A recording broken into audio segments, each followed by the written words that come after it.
Today's show is sponsored by the multiorgasmicmama.com. If lack of confidence, low libido, or guilt and shame around your sexuality are the cause of your bedroom woes, the hot wild sex you never have anymore, or the transition into motherhood that sucked your libido dry, let me help you get your mojo and magnetic feminine spark back.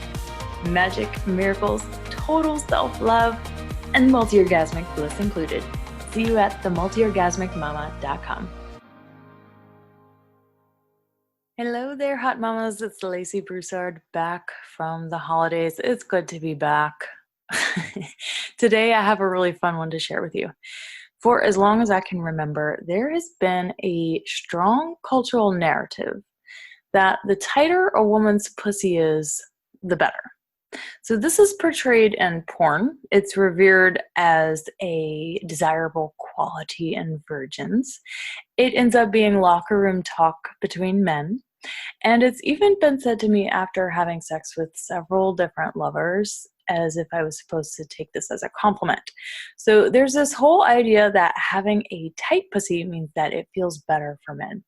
And I just want to talk about this for a sec, because the tight pussy that seems to be like the ideal thing we should all be going for is actually one of the couple of things that keeps women from experiencing their full pleasure capacity.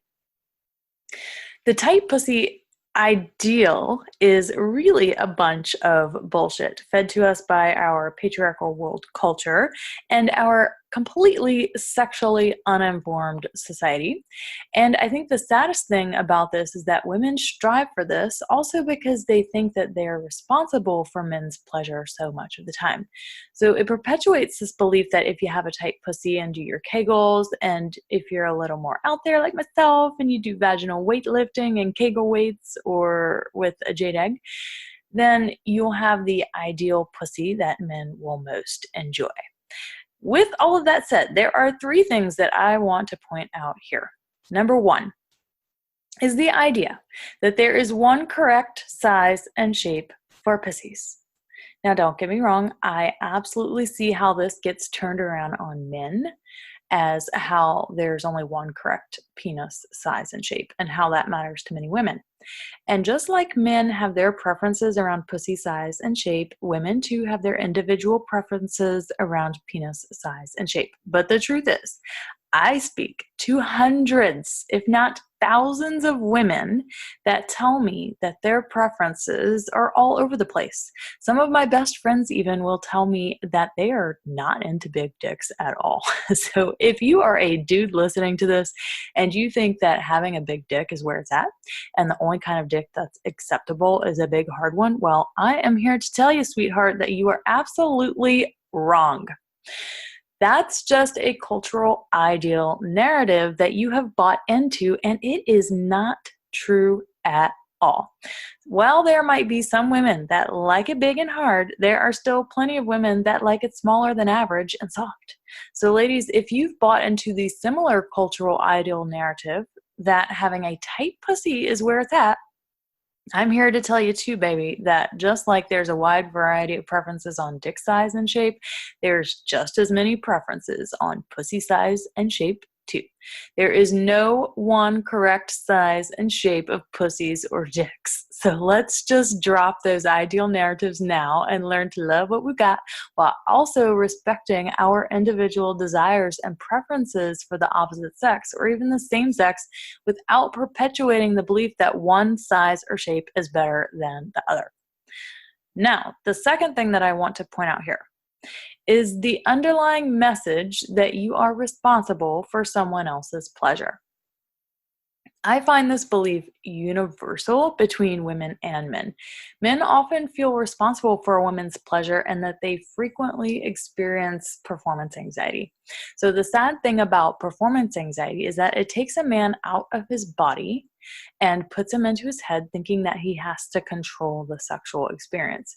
And with this cortical control going on, it makes it really hard for him to drop into his pleasure and connect his heart and his dick at the same time.